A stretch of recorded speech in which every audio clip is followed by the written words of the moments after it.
as we are exploring outer space with our own rocket satellites. Our guest is former Marine Air Corps Major Donald Keyhoe, and he has the support of scores of prominent businessmen, military men, and some scientists in his campaign to prove that flying saucers exist. If you're curious to know why Major Keyhoe charges that the United States Air Force is deliberately deluding us when it calls saucer stories the bunk, if you want to hear his own evidence that the saucers are real, and his reaction to the claim of two Americans who say they've spoken with men from Venus, we'll be back to those stories in just a moment.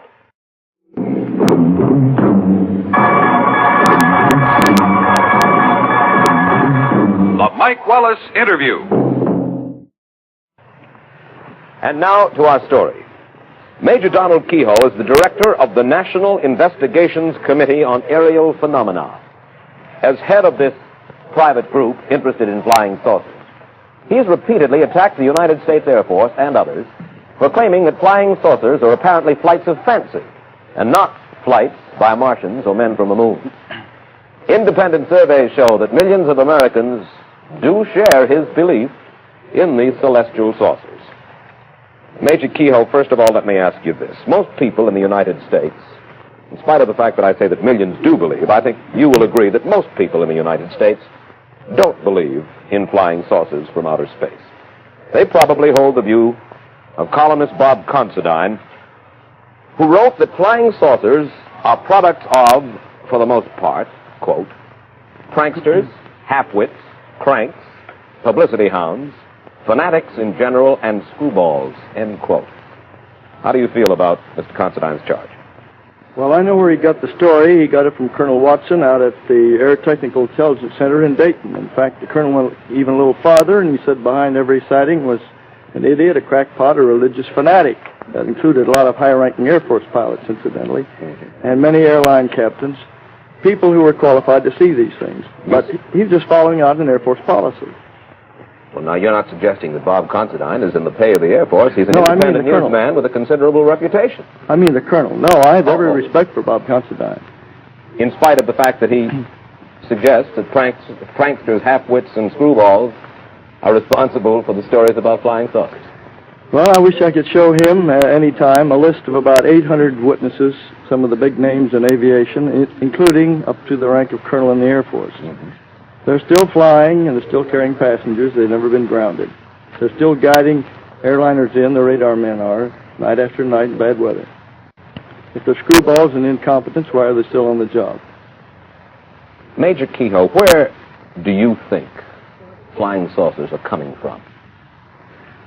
I don't know. There is an indication that they could be using Mars as a base. I don't mean they originate there, but every time Mars has approached us in the last 10 years, there's been a noticeable increase in saucer sightings. And that's been mentioned officially. In fact, the Canadian official project, on the basis of that, set up an observation station in Canada.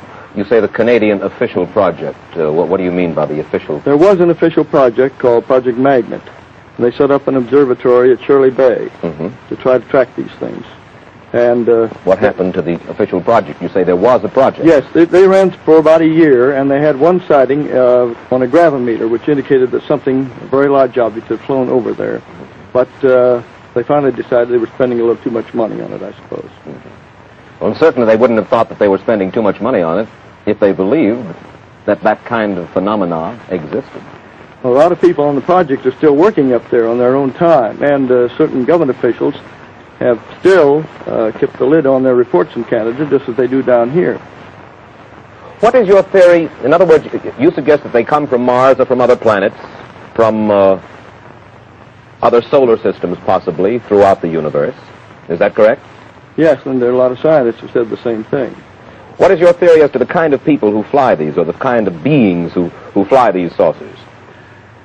Well, that's speculation. Willie Lay said recently they'd be just like the man next door, the invaders from space, and his reasons may be good. But most of the top scientists have said that the odds are that beings from other worlds would not be like us. Some of them would be.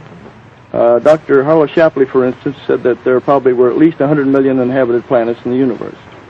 And Menzel, who doesn't believe in saucers at all, says that he goes that high or even higher. And among those, they must be, by the law of averages, a certain number of planets that would be like the Earth. And if evolution started at the same time, why, you might have the same type of being. What do you think are the intentions of these people, for lack of a better name, of these people who are in these flying saucers? Well, there's been no evidence of any hostility. During the last 10 years, what we call the modern phase. There have been sightings before then. There have been some accidents, Air Force pilots chasing these things. Captain Mantell was killed chasing one in 48, and 2 pilots disappeared chasing one in 53 over Lake Superior. But I think those were just accidents. Just accidents. Why don't they try to communicate with us? What's your theory about that? Well, I'll follow some of the theories the Air Force people have said. They suggested to me back in 52 and 53, at which time we were cooperating. I had a lot of very good friends in the Air Force at that time. The policy was to give out the information. They were about to tell the people everything they had.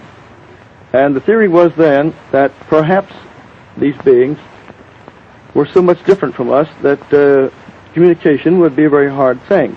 They might not, for instance, have speech sounds like ours. That's one answer. Another thing, they might not be able to exist in our atmosphere. We're going to land on the moon, we'll have to wear spacesuits or else build air-conditioned buildings up there, air pressure. There could be lots of factors like that. Well, do you think they're down here when we do see them to look at us? I think that it's probably a long-range survey. A long-range survey. That's right. And yet no attempt, as far as we know in any case, of communication with us. There have been claims of communication, but most of those have been by individuals. The Air Force has not admitted that there's ever been one, and I don't know, our committee hasn't found any cases that we would accept as absolutely verified. All right, now, let's go at it from another point of view, if I may, the Air Force point of view. They agree, undoubtedly, objects have been seen in the sky. But the Air Force has said time and time again, and this is a quote from Richard Horner, Assistant Secretary of the Air Force for Research and Development. All but a small percentage of these reports of unidentified flying objects have been definitely attributed to natural phenomena that are neither mysterious nor dire, end quote. Weather balloons, mirages, ordinary sky phenomena like meteors, airplanes themselves. What about that? I'll answer that, but I'd like to make several points doing it. In 1947, the Air Technical Intelligence Center at Dayton, the top Air Force intelligence men and scientists under contract, sent a secret document to the Commanding General of the Air Force saying that whatever these things were, they were real. In 1948, ATIC, the same group, sent a top secret estimate to the Commanding General, Hoyt Vandenberg, said these were interplanetary space. In 1952, there was an intelligence analysis of the maneuvers of these things, as seen by radar, triangulation, radar photographs, and in 53, the Central Intelligence Agency and the Air Force had a special panel of scientists meet at the Pentagon to tell them what to do. And after they got through, this group said, you don't have proof that these things exist, not scientific proof, but you have a very strong circumstantial case.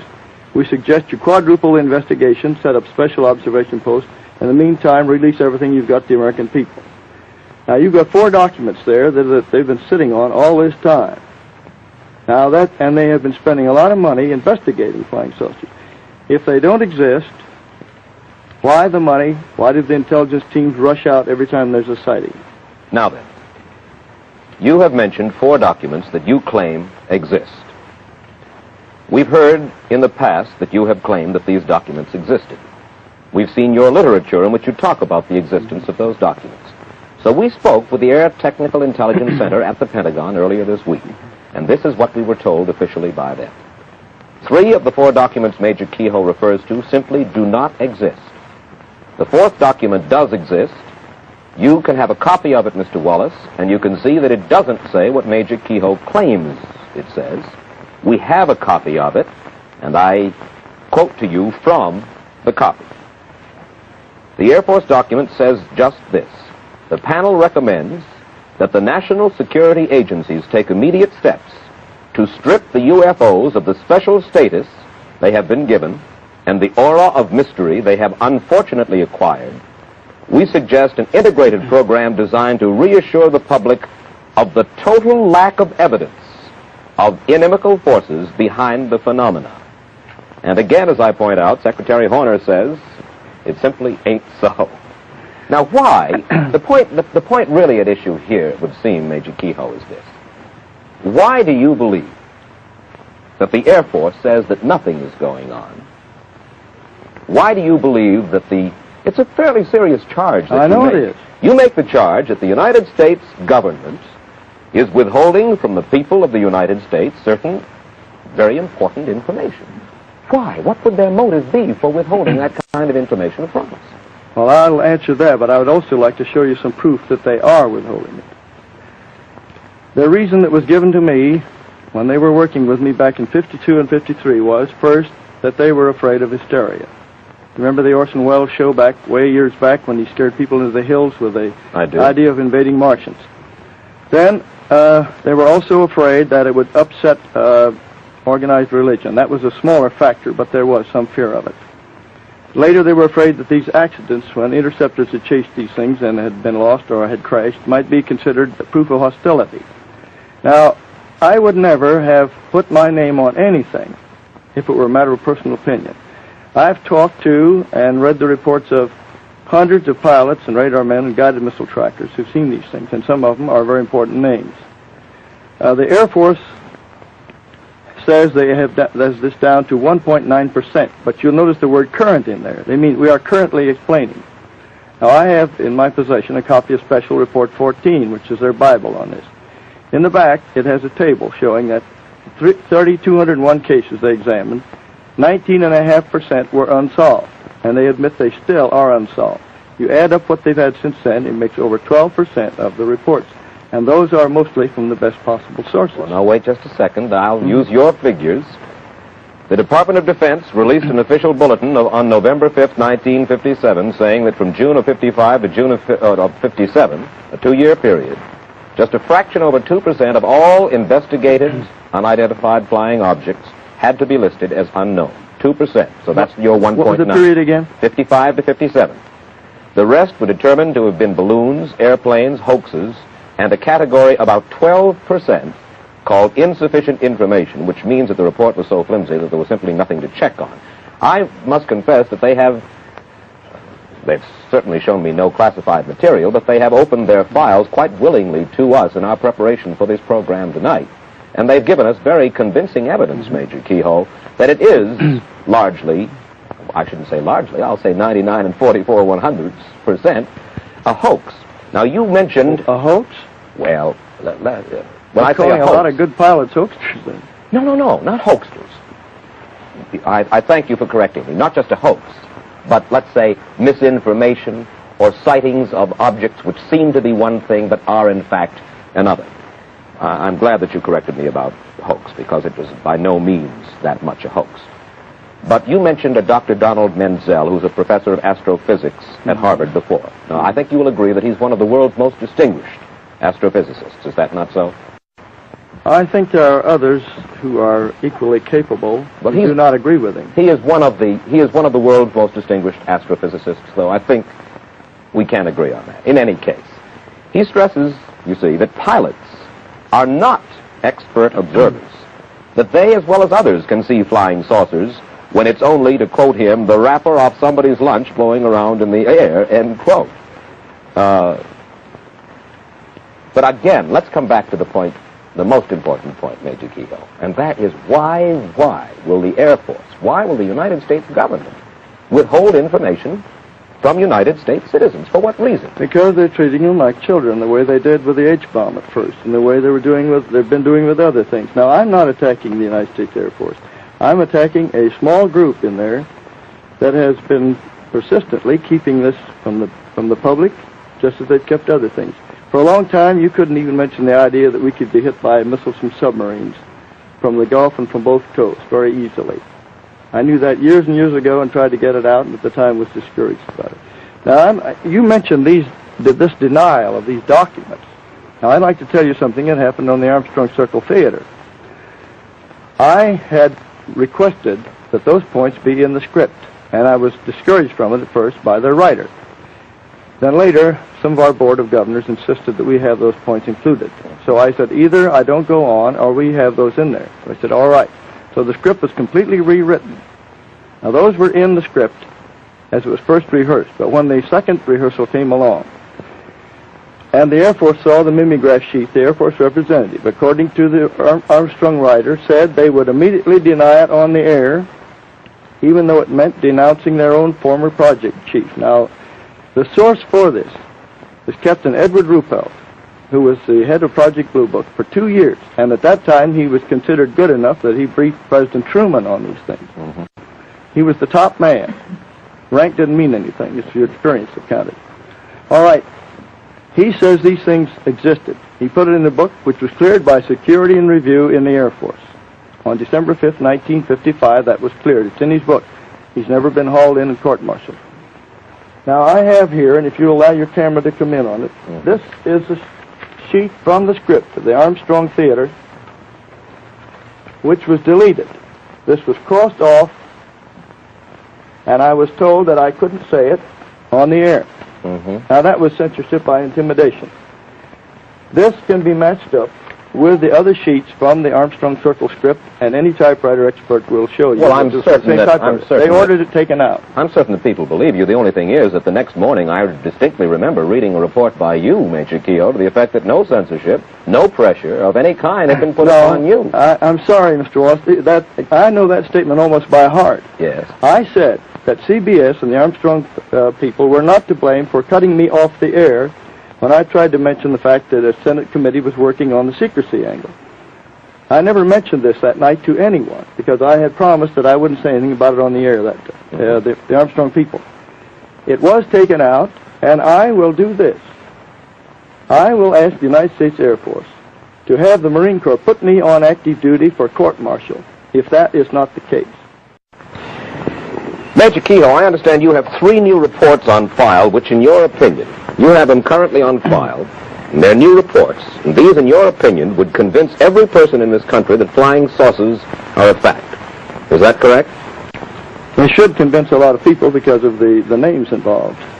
Tell us about it. I told your interviewer in Washington that I couldn't mention the names because they were too high. One of them is a top scientist in this country whose name would be known to everybody. Well, why wouldn't he want his... Because he's afraid of the official ridicule. He's afraid of official ridicule? That's right. More afraid of official ridicule than of possibly alerting the country to a serious national danger? You'd be surprised how many people give us reports and they say, please keep my name confidential. Well, I'll give you one report which came to us. The name has to be left out. In 1951, a UFO circled the fleet in Korean waters. It circled it at high speed, and they launched several planes to try to get a close in on it. They got a radar lock on. That is, the radar was guiding the planes toward the object. Mm-hmm. This was picked up by radars on 14 naval vessels. This object circled about, for a half an hour more, and then it took off at a speed way over in excess of 1,000 miles an hour. Mm-hmm. This report was certified, and 9 members of our Board of Governors saw it, signed it, and agreed that they had seen it, and agreed with the contents. Yeah. There's another report that just came in from 4 top missile designers or engineers at one of the big plants in this country. They saw an elliptically shaped object and 2 small round disc-shaped objects flying with it over California, November 11th, 1957, at a speed of at least 5,000 miles an hour. These men are well qualified to know what they see, with broad daylight, not a cloud in the sky. There have been cases even where the Air Force has shot at these things. Now, if there's nothing there and they don't exist, why do they shoot at them? You mentioned Mr. Horner. The day after Mr. Horner said that the Air Force was not concealing anything, Captain Gregory Oldenburg, a public information officer at Langley Field, refused to let an ad be inserted in the Langley Base Flyer, their newspaper, which asked that anybody interested in UFOs please communicate and form a little group. He said, I must refuse to do this because the dissemination of information on UFOs is contrary to Air Force policy and Air Force Regulation 200-2. And I have a copy of it here in case you want to see it. Well, Major Keyhoe, I must say that the Air Force tells us they don't question your motives, but they do question the accuracy of a good deal of your information, and for that reason they say you have been, and were they to, in a sense, throw open an invitation to all people who cite UFOs to get in touch with them once again. They get all kinds of cranks, hoaxers, and so forth, and you see they run down every one of these sightings, and it has cost them a tremendous amount of money to no avail over the past few years. That's what they told you. That is what they told me. Now, sir, in a moment I'd like to ask you this. In the past few years, millions of flying saucer enthusiasts have become excited about the stories of two men, George Adamski and Howard Menger. Both of them claim to have seen flying saucers. Menger claims to have been given a ride in one by some creatures from Venus. Adamski says he's chatted with a man from Venus in the California desert. I'd like to get your reaction to those stories, and we'll get Major Keyhoe's reaction in just 60 seconds. All right, Major, about George Adamski and Howard Menger, both men claim to have talked with men from Venus. Menger claims that he's even taken a ride on a flying saucer. Do you believe them? No. You think they are hoaxers? We do not accept any reports of these so-called contactees without more evidence. We've asked them to submit their claims and take lie detector tests. We don't throw them out. We simply say we'll give you a fair chance. I think that's the least important part of the picture. The most important part is the weight of evidence from hundreds of competent people. I'd like to name a few. Captain Richard Case, American Airlines. Captain C.S. Childs, Eastern Airlines. Captain T. Kravitz, TWA. Robert Dickus, TWA. Colonel Donald J. Blakesley, U.S. Air Force, a wing commander. I could go down the list of people who know what they're doing, and they're still on duty, they're still flying. Major Keyhoe, what would you like to see done about flying saucers that is not currently being done? What steps would you like to see taken? I think the American people should write to their congressman and insist that open hearings be held by the Senate Committee on the Permanent Committee on Government Operations, which has been looking into this for 6 months.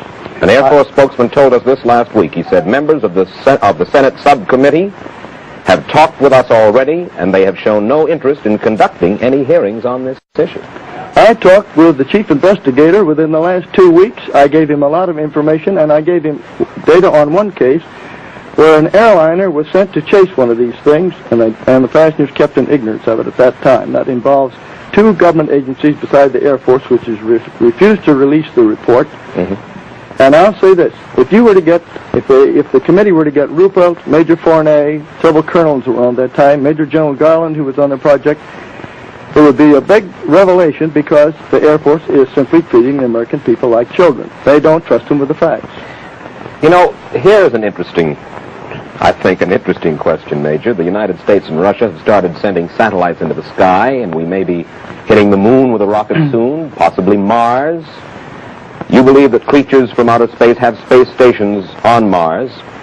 What's going to happen when we start firing rockets at the moon or at Mars? That question's already been brought up. We expect to have a base on the moon within the next 5 years. It's possible that there is a base on there. I don't say there was any proof of it. Is it possible we're going to start an interplanetary war when we start sending our rockets to the moon and to Mars? In 1935, General Douglas MacArthur said the next war would be an interplanetary war, and we'd have to unite against people from other planets. One last question, Major Keyhoe. Have you ever seen a flying saucer? I've seen them tracked on radar, but I take the word of about 800 of the best witnesses in this country and abroad. But you yourself have never seen a flying saucer? I've just been a reporter, and a careful one. Thank you very much, Major Donald Keyhoe. As you've just heard, the flying saucer controversy is deadlocked in contradictory statements and interpretation of facts. As for Major Donald Keyhoe himself, like most of us, he's never seen a flying saucer, which may just make him like a mystic who's never seen a ghost. But one must give him credit. He has much faith.